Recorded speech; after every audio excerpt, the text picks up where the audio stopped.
to the channel. Thank you guys so much for tuning in today, as always. And today, it's the first filming in the new apartment.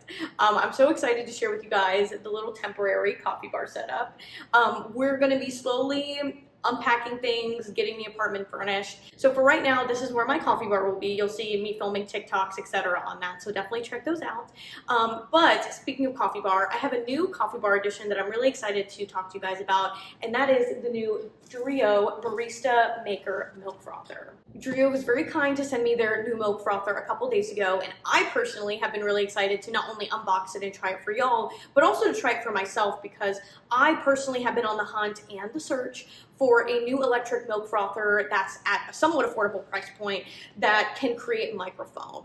And microfoam is really important because it will allow you to create different types of latte art as well as different types of cafe style beverages so that you can enjoy it in the comfort of your home. And so hopefully by reviewing this today, I can recommend it to y'all, and we'll try it with different types of milks to see how it stands up.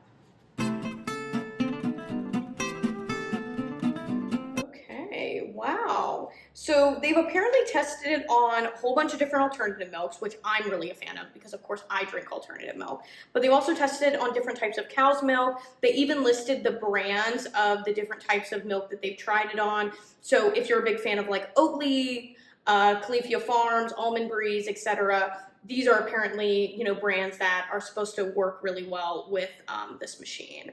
And you can even stir in certain powders, and if you're a big fan of like protein coffees or proffies, different cocoa powders, matcha powder, you can actually, there's a stir function on the machine, which we'll get to in just a second, that'll allow you to do that. So that's awesome, but I'm excited to get into it. So before we get into reviewing milks, I did want to show you guys a little bit more about everything that comes with the packaging. I realized that this is machine washable, which is really nice. It comes attached. This top comes off and you can go and put it right into your dishwasher, which I really love. And one of the best features about getting most electric countertop milk frothers, especially ones that are a little bit more high-end like this one, because then they come apart and then you have all of the heating and warming attachment on the bottom that doesn't get all dirty, which is really nice and makes for really easy cleaning. Another thing that I noticed when I was washing it is that it does have really nice min and max lines for types of milk that you want. So if you're wanting to just kind of incorporate matcha powder into your milk, and you have a really big beverage because you're like me and really like big beverages, you can use the max stir line. Additionally, if you're wanting more microfoam and more latte art, you can do the max foam one if you're wanting bigger beverages, or minimum for smaller ones. So I think that this is a really nice touch, and definitely separates it from a lot of other countertop milk frothers out there.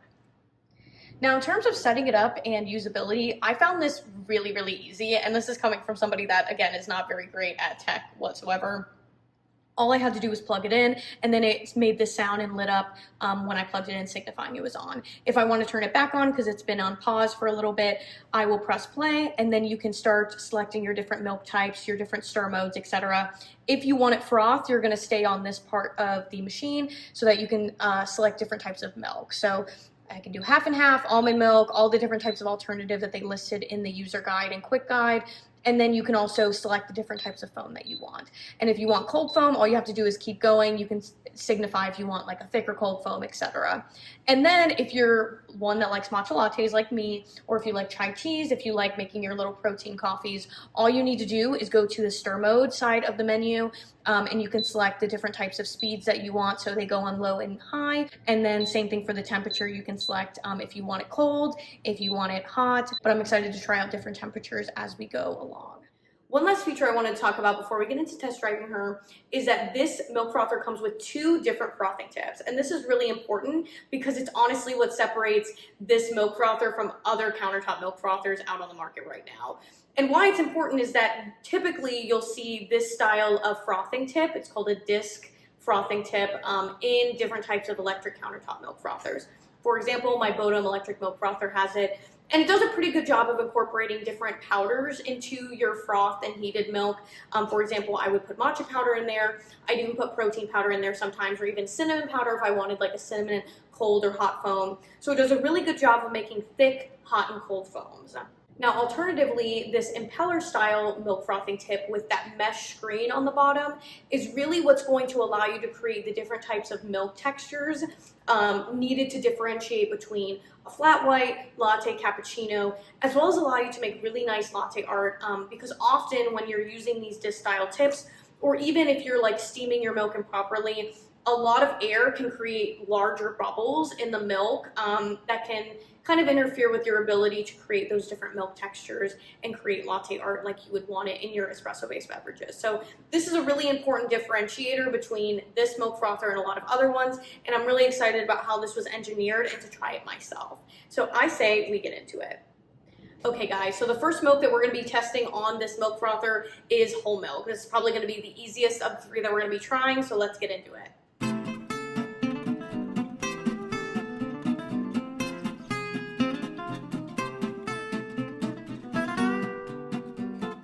Again, I'm by no means a latte artist, but at least I got to make something on my latte this morning thanks to their BaristaMaker milk frother. Not only that, but the milk texture, as soon as I took it off the heater and was pouring it, was absolutely just, it was so nice. It looked like wet, white, glossy paint with almost no air bubbles in it, which makes me think that the temperature was right when frothing it, as well as the technique when frothing it was really, really good. So I say we try it, see what the foam is like.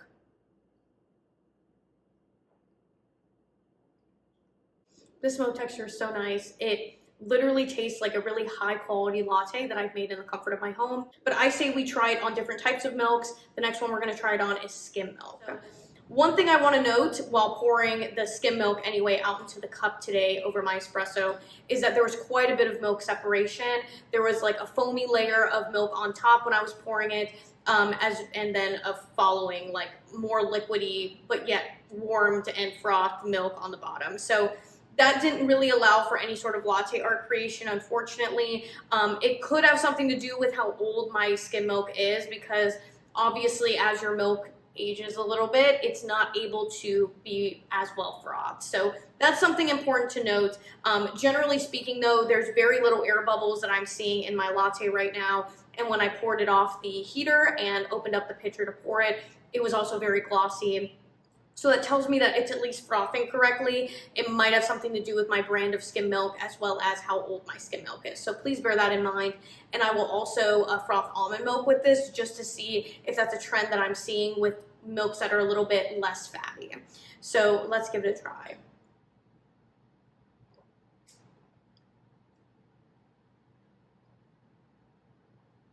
Yeah, that froth on top, that really frothiness has settled down quite nicely in the latte, and it's really, really good. I have no complaints. Again, very little bubbles on top. I do see a few more than in the whole milk. Again, could have something to do with how old my skim milk is, but I say we try the almond milk now. One last thing of note in the pros section of this machine is that it is very, very quiet. So if you're somebody who worries about waking people up in the morning, like let's say you've got kids, or let's say, you know, you have a partner who tends to sleep in forever and you don't want to wake them, this machine is really, really nice because you can barely hear it. I know, for example, with my espresso machines, when they're frothing milk or just in general making espresso, it can be kind of loud, depending on how big your apartment is or how big your space is.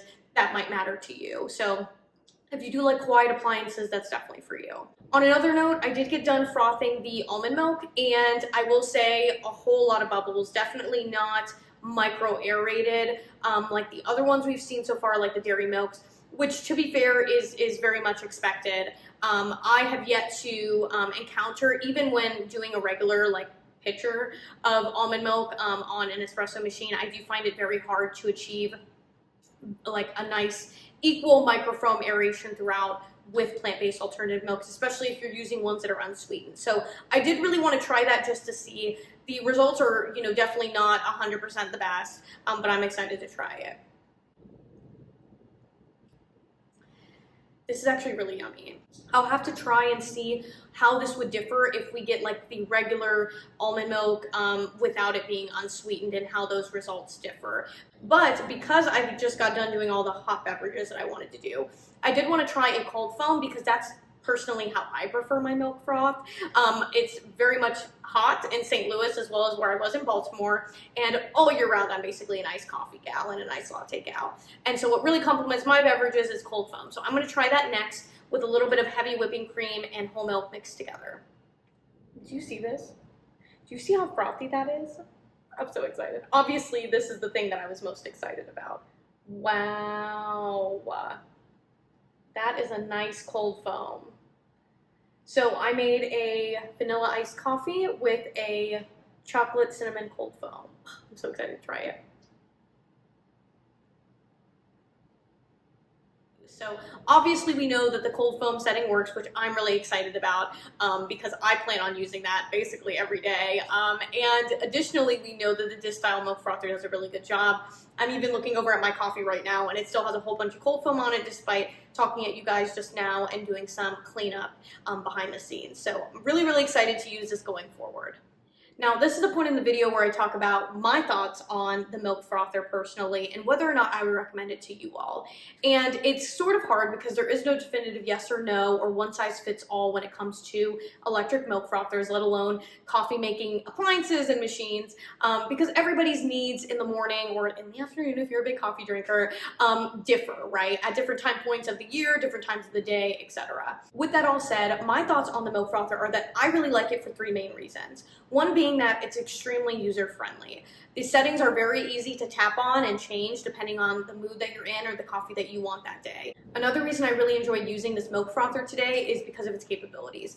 I find that other countertop electric milk frothers, especially ones at its price point, really don't give you the range of heated and froth milk foams or cold foams as this one did today. I can also tell that given the inclusion of two different types of frothing tips, as well as the recommended different types of milk brands and alternatives, I think that they did a lot of research in creating this milk frother and that it pays off in the quality of the milk foam that I experience, especially when using whole milk. The last reason I really like this machine, which is a factor that is important to me personally and maybe even some of you watching out there right now, and that is the price point.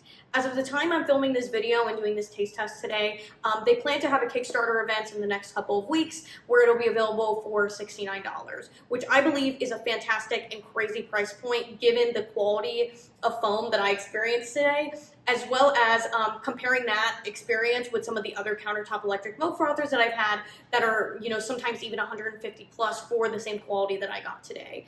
So bear that in mind. I don't know how long that Kickstarter deal is going to be going on and what the price point will be afterwards, but I will definitely correct myself on the screen with any sort of new information that I've gathered before posting the video. So with my thoughts stated, the people I would recommend this milk frother for are people that really enjoy their hot lattes, their hot cappuccinos, their hot flat whites in the morning, basically every day, and really want a new way to kind of differentiate between those different milk textures, especially if you've been relying on appliances that maybe have that, again, that disc style milk frother tip that really doesn't allow you to differentiate between the different types of milk beverages or espresso based beverages, and you've been wondering why your hot latte, flat white, etc. doesn't match the same quality as your coffee shop. I think that this frother would be worth the investment and would mitigate that problem for you, especially if you're one to use whole milk in them like they would recommend with flat whites, etc. And lastly, I think this is a great option for those just starting on their coffee journey, and maybe you have an espresso machine at home that doesn't already come with a steam wand and you want to be able to practice your latte art in the daily. You want to be able to differentiate between the different types of espresso based beverages when, you know, company and guests come over, and you want to be able to make them flat whites, cappuccinos, lattes, etc. I think this is a great choice for you, and I think at its price point you can't beat that deal. Okay, y'all, that is all I have for today's video, but I'm so excited that I got to unbox, try, and review the new DREO BaristaMaker milk frother with y'all. And please let me know what your thoughts are in the comments if you have any questions about it, and if I have any discount codes below, I will definitely let you know. Bye.